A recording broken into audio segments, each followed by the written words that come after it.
integrate these benefits within your broader wealth management plans. So for those of you not familiar with Laurence currently manages and leads the equity compensation planning team and partners closely with private wealth management's financial advisors and clients on the complex and impactful strategies regarding equity compensation.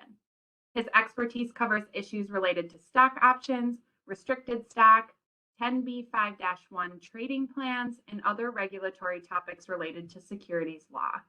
Most importantly, he advises on how equity compensation plays a meaningful role in our clients' broader financial lives. Prior to joining Baird and becoming the manager of his team in 1999, Laurence served in a variety of capacities here at Baird when he joined in 1995. Before I turn the call over to him, I do have a few housekeeping items that I'd like to highlight. For optimal viewing, we would suggest setting your layout to that side-by-side view via the circle in the upper right-hand corner of your screen. All participants are placed in a listen-only mode, but we would love to hear from you. So we will host a Q&A session at the end of today's presentation to address as many questions as time permits. You can submit a question by pressing that Q&A icon on the bottom right-hand side of your screen. We would just ask that when you do submit a question, you send it to all panelists. This presentation is being recorded and will be made available along with the slide deck through your Baird financial advisor about a week following today's call. So thank you again for joining us, Laurence. The floor is yours. Thank you, Justine. It's my pleasure to be here with you all. This is my bio. You'll have it for your own use if you decide to download this presentation at a later time. We will start, or I will start, with one of my favorite quotes from one of my favorite individuals, Pablo Picasso. He says that the meaning of life is to find your gift, and the purpose of life is to give it away. So my gift to you today is my advice. I want what's best for you, and I want to inspire you into a new way of thinking about your life, a new way of thinking about how you get paid, a new way of thinking about your equity benefits. For those of you that don't know or may not be familiar with Baird, we are an employee-owned firm. We've been a member of the New York Stock Exchange since 1948. We were founded in 1919 here in Milwaukee, Wisconsin. And for the last 18 years, we've been recognized as one of Fortune 100 best companies to work for. We have approximately 4,600 associates in over 200 locations across the United States, Europe, and even Asia. And most importantly, you, our Baird clients, trust us with more than $385 billion in assets. So it's something we value. We value you as people, we value you as clients, and we appreciate the opportunity to serve. So we have a packed agenda today. I'm going to be brief and I'm going to be bright, and then at some point I will be gone. And I'm going to cover some historical perspective, okay? I'm going to talk about the evolution of today's workplace, where we are as a workforce now, where we were maybe 10, 15 years ago. That will translate into the evolution of equity compensation, how we get paid. And most importantly, I'm going to give you planning strategies for you to consider around your equity compensation. I'm going to give you specific items on what you should do, specific action items. I'm going to tell you how a Baird financial advisor can help. And then, of course, at the end, we'll leave time for your questions. So let's get started. Today's workforce continues to evolve. Now, I know the word evolve has a rather redundant meaning. It sounds slow and archaic. Really, if you think about it, the word evolve means to develop gradually, from a simple, perhaps to a complex form.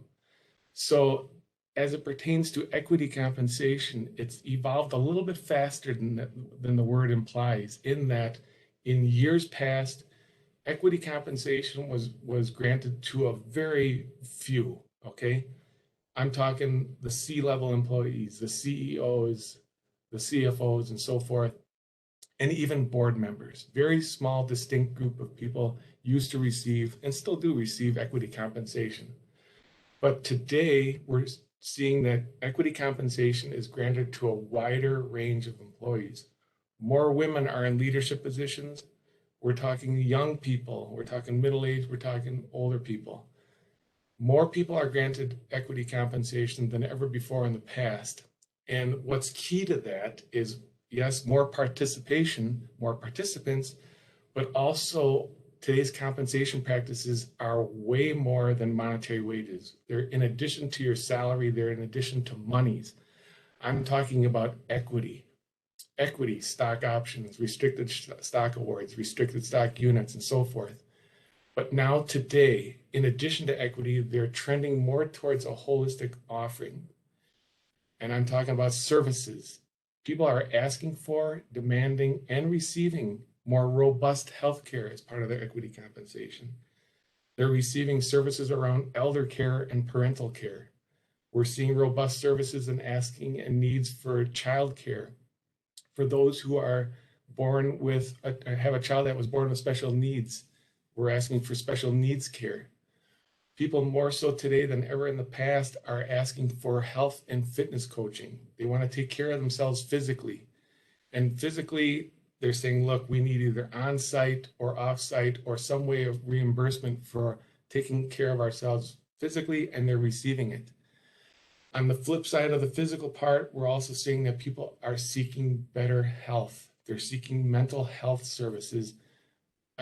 You can't have physical health without mental health, and you can't have mental health without physical health. And so employers are evolving to the point where they're granting that, they're offering that as a compensation practice, and people are utilizing it and seeking it. We're also seeing an increase on the demand for legal services, anywhere from establishing a will or a trust. You'd be shocked how many people do not have a will or are considering establishing a trust. People today are making considerations on establishing a will at a very young age. Things are moving fluidly. People are busy. They're seeking legal services from wills, trust, marriage, divorce, whatever it might be. They're seeking legal services. And then for our standpoint today, people are also seeking the knowledge and expertise of a bona fide financial planner. They want to work with a financial advisor that has their back, and they're seeking financial planning services more so now than ever in the past. So employees are also seeking a greater choice about how and where they work. It's different. It wasn't what it was years ago. It is what it is today. And I'm talking about remote and hybrid work environments. We've seen an increase. It's no surprise to you. I'm sure all of you are in that same boat where you're finding that you can have a more robust work experience by having a remote or hybrid environment. Employees are asking for it. Employers are granting it to the most productive and engaged employees. It seems to have a closer tie to most companies' mission of having established a true life-work balance in the workforce. People are busy, things happen, they want that balance, and they're willing to seek it in any way they can. This whole greater choice about how and where we work today has increased higher quality relationships between manager and employee. People are more satisfied. Satisfied people are happy people. Happy people, as you know, are productive people. It's increased satisfaction with employers. It's increased overall job satisfaction. It has increased productivity. People are working longer hours, perhaps, more willing to work longer hours, but at the same time, increased productivity is trending towards more increased in profitability. And it might be a surprise and it might not, but we've seen a decrease in stress. Now, stress is a part of life. It's going to happen. It's almost in everything. And I always tell people, life doesn't happen to you, it happens for you. So people are looking to reduce their stress, and a remote and hybrid work environment is achieving that.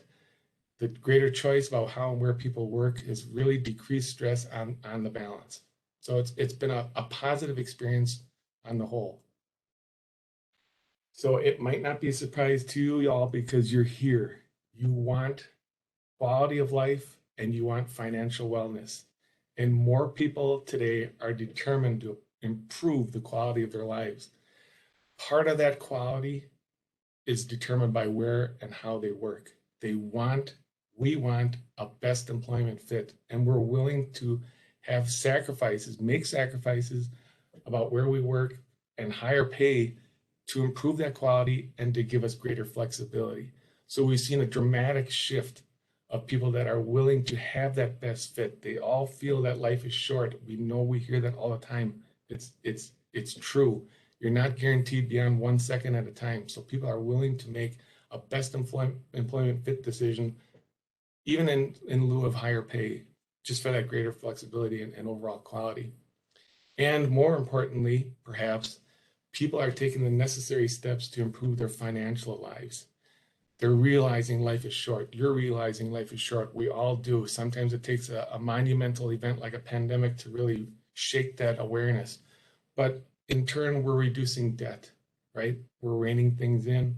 We're reducing expenses. We're spending high quality time on what really matters.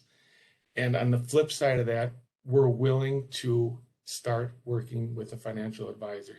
That's why you're here. You're contemplating working with a financial advisor, or you already have a great relationship with a financial advisor. But people today are willing to give a greater part of their financial wellness to a third party, to a financial advisor who has their back. And that's a key element to this whole process. So as employees are evolving, we are all evolving as employees, so should employers. And I know that everyone knows this, and I don't mean to drill it down, but we all know that life is in part about change, right? Progress is impossible without change. And those who cannot change will remain stuck, right? I'm not trying to be negative. I'm just pointing out the obvious. And anytime there's a change, even a change presumed to be for the better, comes with some level of discomfort, right? We are a comfort-seeking species. It's deep in the human experience to resist change, okay? We all know that. I just read a biography on Thomas Edison. It was a fascinating book. And what blew my mind was when he invented the electric light bulb and electricity back in the day, there was a greater percentage of people in the world that were afraid of it. They resisted that change. They thought, oh my goodness, electric light in the house? We're going to have an increase in death through electricity. We're going to have an increase in fire. And people resisted that change. And I'm reading this in this book and I'm thinking to myself, my goodness, how far we've come. But the point is, there was change, there was resistance.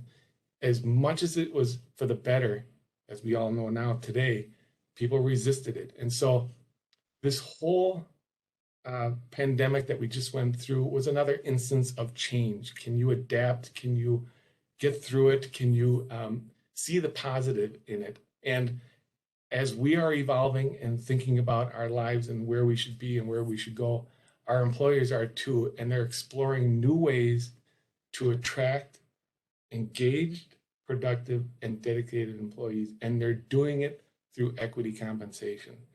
We've shifted the language from could we work remotely, could we even do this, to now we know we could in some cases, in other cases we couldn't. But then it turned the language to should we, how can we do this, okay? How can we make this a positive experience for everybody? How can we reward the best? How can we retain the best? And they're doing it through equity compensation. So the evolution of equity compensation, more so than ever, like I said, more participants, more products to offer, and more companies are using it as a powerful way to attract high quality employees. You're a product of it, I'm a product of it. We're willing to work harder as long as we know we're getting paid for it, right? So most companies are issuing 4 different types of equity compensations on balance. There's going to be some variances to it, but I'm sure you've seen these in the past on your own experience. Stock options. Now, stock options are a unique kind of equity compensation in that you have the right to buy company shares at a fixed price for a 10-year period, right?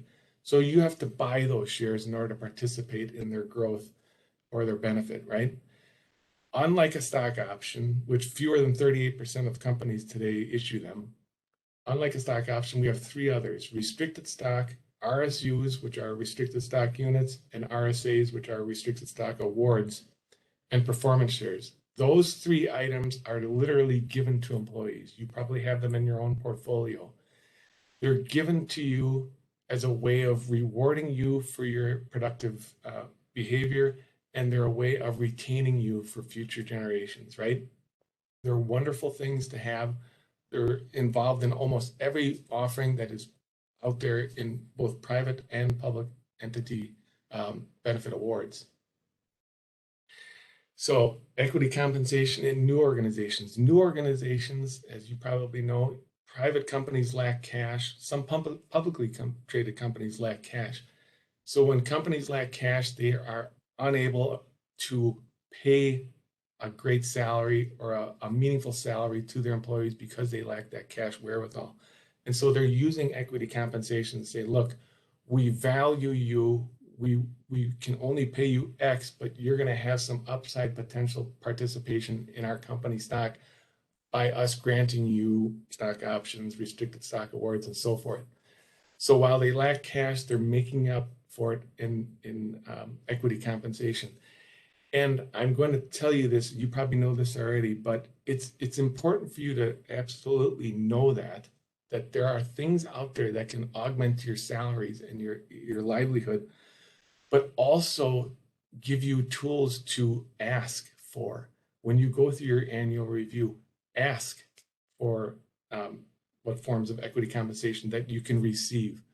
When you have a son or a daughter or a sibling or anyone that you know is going through a new hire process at a publicly traded company or even some private companies, tell them to seek out or ask questions around equity compensation. There's no such thing as a bad question unless it's unasked. So my point is, equity compensation is a meaningful part. You all know this already, but it's a meaningful part of your total wealth management picture. So like everything in life, right?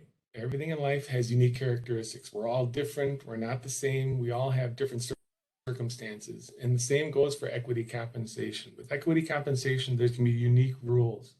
Rules around when you can participate, when you can't participate, when you can buy shares, when you can sell shares. There's rules you have to be mindful of. I'm trying to raise awareness around those rules, what you can and can't do. And they're with every plan that's out there. Like everything in life, also taxes are involved, right? Tax implications. There's always, and I know always is an absolute, but there's always going to be tax implications around your equity benefits, okay? The tax part of it is, you know, the IRS loves that you're receiving these benefits too. They love that you're getting them, and they're going to say, look, we love you so much that we're going to tax you on the full value of that award if and when they vest. And so you have to make the proper planning requirements or planning situation to make sure that you can afford the taxes and you can methodically pay those if and when they come due. And then also there's going to be liquidity challenges. Markets are fickle. You all know that. They're up some days, they're down some days, they're flat some days. You never know which way it's going to go. But liquidity challenges such as timing or price or even volume considerations. These three things are all things you have to be highly aware of. Rules, tax implications, and liquidity challenges. They're going to be an integral part of every equity compensation offering. So the time is now. What does that mean? The time is always now, right? How many times have you heard that? The time is now. There's no such thing as the future. Everything that happens in the future happens in the now. The past is past. You can't do anything about it. So my point is, it's critically important that you strategize how your equity compensation fits into your broader wealth management plans now. The fascinating part of this, and you might know this and you might think, well, maybe not, but so many people who participate in their company's equity compensation platform, they appreciate it. They really do. They feel valued. They're saying, look, wow, my company just gave me 10,000 shares, or my company just said, hey, you have the right to buy shares at this price through these stock options. They truly do appreciate it, but they lack the understanding of what they mean. Kicker is, Sometimes, in a lot of cases, and it's becoming a more increasing probability that your equity compensation will be a greater percentage of your total wealth management if it's planned for and managed appropriately. So my point is, and I'm not trying to be negative, I'm just pointing out that you have to make your decisions to plan around these benefits now, when you receive them, not yesterday, not tomorrow, now. And I know we're all busy, but it's critical. And I'll talk about why it is so critical next. It's all around making plans, right? Most employees make the mistake of having absolutely no plan regarding equity compensation. They just don't. And I hesitate to call it a mistake, but it is a mistake. We learn from our mistakes. And so I'm telling you now, make sure you have a plan. So many people will accept or decline their equity compensation grants seemingly without thought. They happen at annual enrollment sometime in January, perhaps December. They get their benefits. It's a 60-page document. They either sign off on it and say, I accept this or I decline this, and into a drawer it goes or into a filing cabinet it goes. And that's the biggest mistake you can possibly make. You've got to, number one, know what you have, and then number two, understand it. The second mistake people make are postponement of their future. They don't think about where they're going to be tomorrow, where they're going to be in 1 year, 5 years, 10 years. It doesn't matter. But put some thought into your future. Are you happy where you are at your company? Are you happy in the position you are in at your company? Do you want advancement? Do you want advancement somewhere else? Contemplate your future. It's critical to this process. The other part is people rarely, and I know we're all busy, I really do. I'm busy and you're all busy, but they rarely have regular review of their equity awards, which just blows my mind. So many people say, well, I have this benefit. I got it 2 years ago. I haven't looked at it since. Big mistake. It's unfathomable that you don't have a regular review. Now, I'm not saying that you should say, look, I want to have my review because I'm going to do something, but have a review so you know where you are so that it'll allow you to make plans around that benefit. People, and I know it seems like it's a misnomer, but most people think they should buy stocks when they're low and they should sell them when they're high. But I can't tell you how many times I've talked to clients that started to exercise their options after the stock hit their all-time high and is trending downward. I'm like, why would you, number one, not participate in the upside and have a plan to exercise your shares as it's going up? But people will say, oh, I'm afraid now. Fear drives almost every aspect of human emotion, human action. And they say, look, I'm going to exercise these now. And it's a mistake. Have a regular review, have a plan. The other mistake is that people don't take advantage of so many different influential factors. Establishing price targets, that's like the biggest one. It's great that you got the 10,000 shares granted to you. I'm happy for you. The stock price when it was granted was at 25. But make promises or make steps to plan for a price target when you want to get out, when you want to diversify. Stocks at 25, would you be happy getting out at 30? Would you be happy getting out at 40? What is your price target? And there's no right or wrong answer to this. You're going to make adjustments throughout the process, but have some sort of price target high and a floor price where it saves you from losing everything. So price targets, timing considerations. You've got to know when and when you cannot do something. Like I said, there's going to be blackout periods potentially where you cannot exercise a share. There's going to be blackout periods when you can't sell a share. Consider timing, when you can do things, when you can make decisions. Again, liquidity decisions, markets, volume considerations, and so forth. You want to make sure that you're absolutely able to participate in any upside swing on your equity compensation platform. Cash flow needs. You know yourself better than anybody, right? Cash flow needs. You have a marriage coming up. You have a birth of a child. You have a wedding, whatever it might be. Anticipate those cash flow needs and perhaps plan to make a strategy that says, look, I'm going to get married in 6 months, or I want to have a trip in 3 months. I want to use a portion or all of my equity compensation in order to fund that. And it's a wonderful use of your equity compensation thoughtfully, but like I said, it helps augment your cash flow needs. And then of course, tax considerations. Tax considerations are important in that people usually are thinking of them somewhat, but forget what they mean for them. Meaning, some people will say, look, I'm going to sell all my equity compensation shares. I'm going to sell all my RSUs and I'm going to go take this fantastic trip and I'm happy for them. But then they forget after they come home from the trip and there's that hangover that they owe 46% on that gain to the tax man. And it's something that should be considered at the start, make plans for it and make adjustments along the way. Now, what I've just said to you, these mistakes, and I know there's no such thing as mistakes, we all learn from them. It's not to be negative. It's just an observation. I want to turn this into a positive. I don't want you to do these things. I'm always fascinated by the conversation between Plato and another person, where someone asked Plato, who is the smartest person in the world? And Plato says, that's simple. It's Socrates. And they say, well, why is Socrates the most wise person in the world? And Plato says, because Socrates knows that he knows nothing. Okay? So that's a positive. Don't feel bad that you know nothing or that you're not familiar with perhaps the most intricate parts of your equity compensation. But be aware and make planning strategies around it to help you know. So, what should you do? This is critical. I can't stress it enough, but get the conversation started. Speak with your HR person, your investor relations person, your plan administrator. Ask questions. Like I always say, the worst question that could possibly be asked is the one that's never asked, right? You've got to seek a better understanding of who to talk to, what you can do, what you can't do. It's critical to this process. What's fascinating is so many people don't know, and I get that all the time.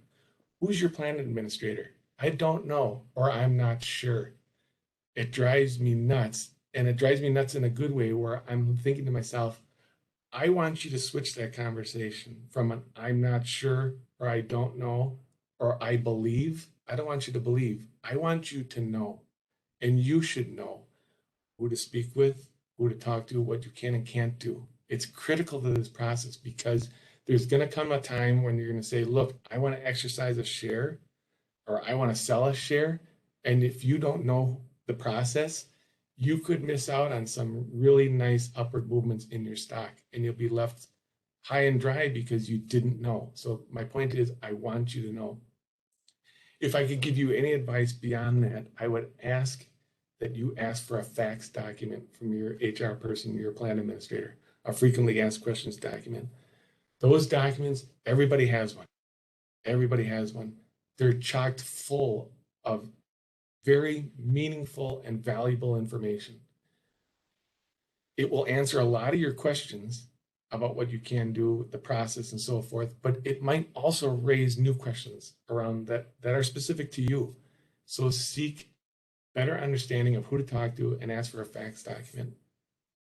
The other part of it is make plans. And I know that's the hardest part. People tend to make plans in varying degrees, but it's so critical to make plans around your equity compensation. You don't want to regulate a lot of your potential net worth to an I don't know or I'll do that later. Make plans now. When you get new grants annually, some people get grants more than annually, several times throughout the year. Don't put them in a drawer. Don't put them in a filing cabinet. Bring them to your financial advisor and say, look, I'm thinking about accepting this equity benefit, or I'm thinking about declining it, or can you help me understand this better? Also, establish some kind of timing and price targets. It's so critical to this process where I tell people all the time, pick a pie in the sky price that you'd feel fantastic getting out at. There's nothing wrong with whatever number that might be. It could be 200% over your current market price. But pick it so as a starting point and say, look, I would be very happy if I would exercise these shares or sell these restricted stock awards at X. And then say, look, if by January 1st, 2023, that stock price is never hit, I'm good at, and then reduce it. Instead of saying X, say it's going to be Y now. Instead of 50, it's going to be 45. Make adjustments. Have some skin in the game in that you're constantly looking at these. Not constantly where it's almost annoying, but have that annual review. Keep aware of the stock price. Keep aware of what your plans are. Anticipate milestones, like I said, marriage, divorce, weddings, birth of a child, whatever it might be, and then also taxes. Make all those considerations when you receive your awards, not when the stock price is moving one way or the other. Again, I can't reiterate enough about your employment. You love your job, or maybe you're thinking you could do better. You don't know what your anticipated length of service is going to be at your current employer. But think about it. Think your overall job satisfaction. Are you happy? Do you think you could move on from there? Do you want to be promoted? Do you want to have some sort of advancement? Are you even thinking about retirement?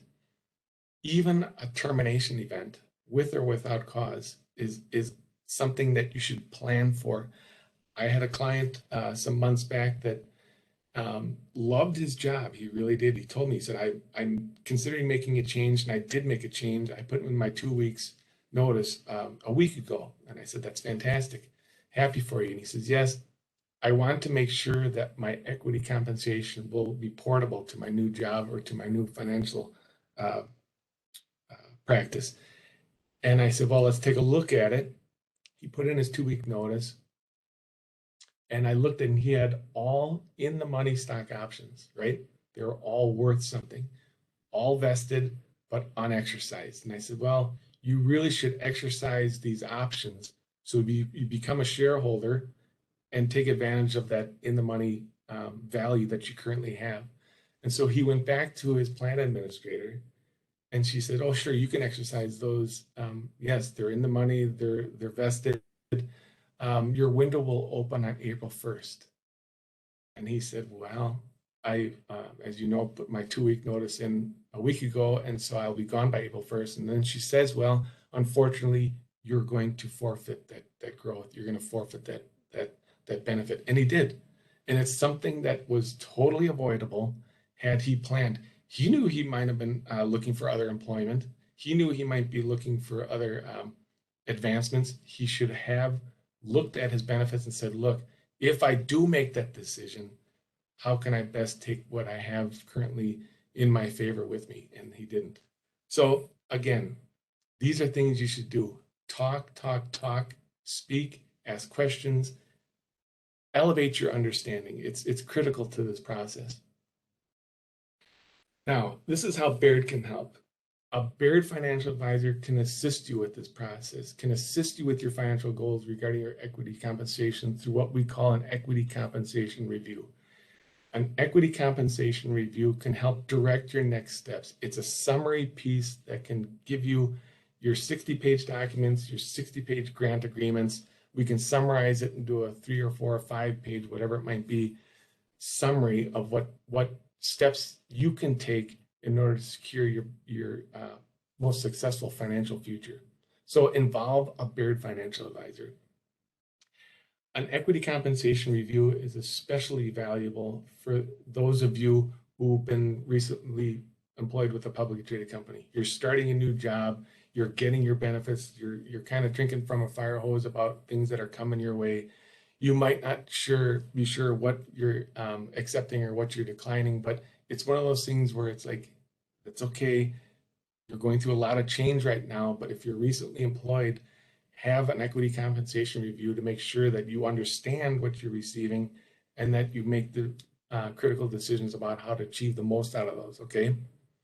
Even if you're changing a considerable employers, like I said in my last example, the individual that put in his 2 week notice didn't consider what his equity compensation might mean to him if he changed employers.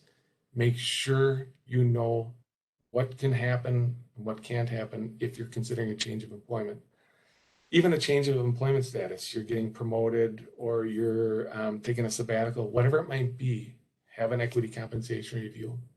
You're getting a new salary increase, right? Or you're getting more benefits, or you're receiving more benefit offers. Have an equity compensation review, like I said, to increase your understanding of what you're receiving and to make the appropriate plans for it. And even marriage and divorce, it's critical that you know that when you have a split of assets or gathering consolidation of assets, that you make the most out of it and that you're not giving anything away. So Baird can help you, like I said, summarize your equity compensation. It's critical to this process. It's meant and done in the spirit of elevating your awareness. So our equity compensation analysis is a comprehensive summary detailing what you have.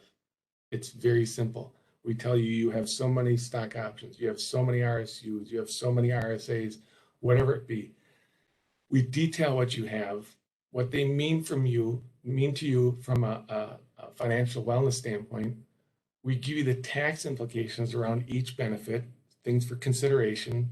And then we also give you considerations on when to exercise or take advantage of your benefits, price fluctuations, timing considerations, whatever it might be.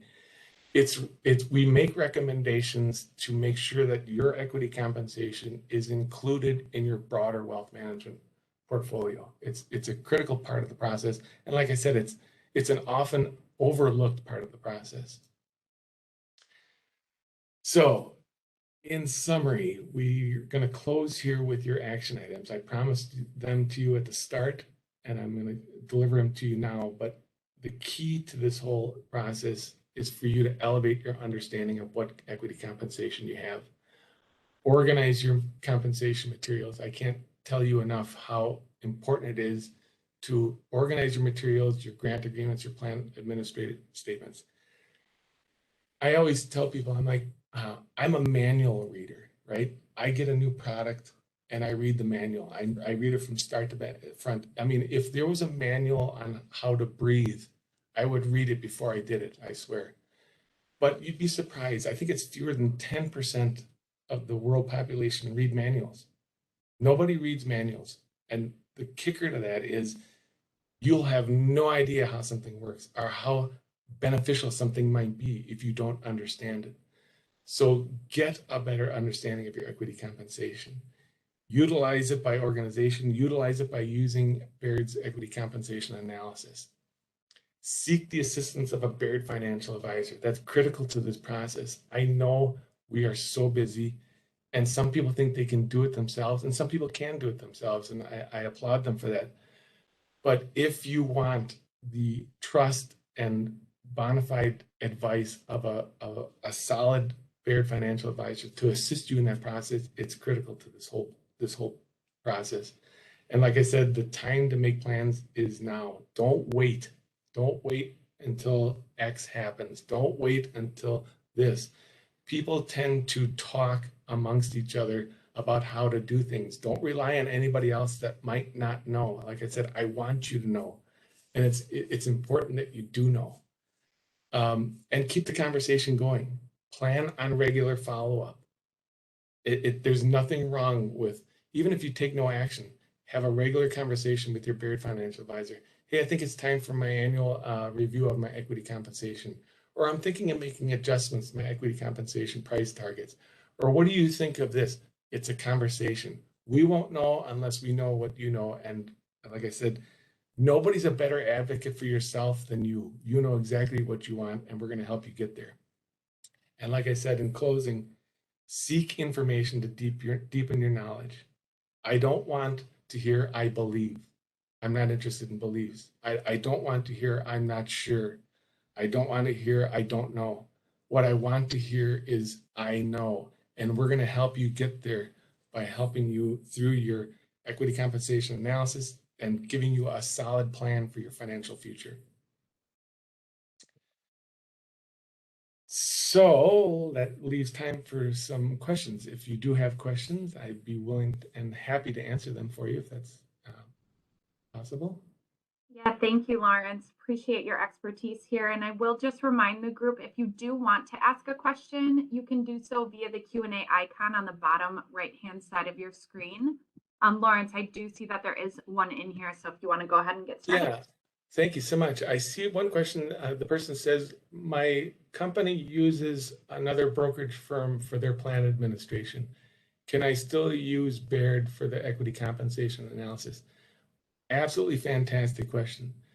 Now, I'd be willing to guarantee you that most employers out there will have a bona fide plan administrator. It won't be a Baird, it'll be a third party, right? And I want you to use them. Yes, I do want you to use that plan administrator for your execution of your stock options, sale of your shares, and so forth. What I want you to use Baird for is the planning strategy. What we want you to do is use us to help educate yourself so you have a solid understanding. Get to that I know part of your life where you know what to do, you make a plan and you stick with it. And then if and when there's an execution, or if and when that plan is rolled out at your current plan administrator, you can transfer those assets to your Baird financial advisor and say, look, the plan you and I discussed, the plan that you and I established came to fruition, and I exercised so many shares, I wound up with so many dollars, and here are the dollars for you to reinvest for my financial future. So yes, I want you to use the plan administrator, absolutely 100%, but then utilize the planning resources that you've established here at Baird, your relationship with your Baird financial advisor for your future growth and future reinvestment into other Baird products and services. Great question.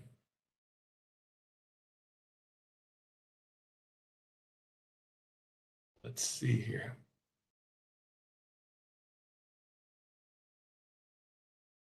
How often do I want to have an equity compensation analysis? Well, a stock option is a stock option here, is a stock option there. The definition behind a stock option won't change. What will change is what's unique to your situation. So maybe if we have an initial equity compensation analysis, we're going to educate you around that. And that might not change year over year, but what will change is the planning process. Perhaps not, you won't necessarily need to be educated on your benefits because we've done that in years past. So it's not necessarily having an equity compensation analysis done every year, but it's having that annual review, that annual planning discussion where you say, look, you and I talked, Mr. and Mrs. Financial Advisor, a year ago around a plan for my equity compensation. Now I want to make some changes. And what do you think? So it's a fluid process. You don't have to necessarily wait for a year. If you're that intuitive and you see that your company's going through a merger, or that the stock is really fluctuating, or things are improving or maybe not so much improving, that you might want to make decisions before a year. It all depends on your unique situation. And like I said, it's the critical part of this is just to be mindful. You want to be aware, because like I said, the last thing you want to say is, I don't know, or I'm not sure. You want to be aware as much as you possibly can, but then give that financial future, give that financial knowledge and expertise to a Baird financial advisor that can help you get there, that can help answer some of these questions, that can alleviate some of your stress and get you into a good spot as it pertains to your equity compensation. So another great question. Thank you.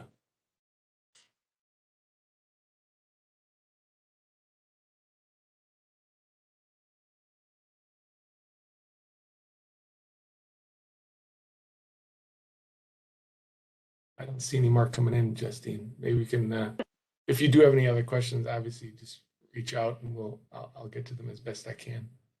Absolutely. And thank you again, Lawrence, for your comments and candor. We really do appreciate it. Thank you, everyone, for joining us today. We hope that this was a good use of your time. For those of you who would like to review today's presentation or share it with a friend, family member, colleague, this session has been recorded and will be made available again through your Baird financial advisor in about a week following today's webinar. If we were not able to address your question, or like Lawrence said, if you had any additional questions, please feel free to reach out to your Baird financial advisor. We would love to incorporate them in this conversation as well. And just as a reminder, next month we will host a webinar on April 20th on the topic of tax planning for IRAs under the Secure Act and change in life expectancy tables. So look for that invite coming soon. We should have it out in the next couple of weeks here. So thank you again, Laurence. Thank you again, everyone. Enjoy the rest of your afternoon. My pleasure. Thank you.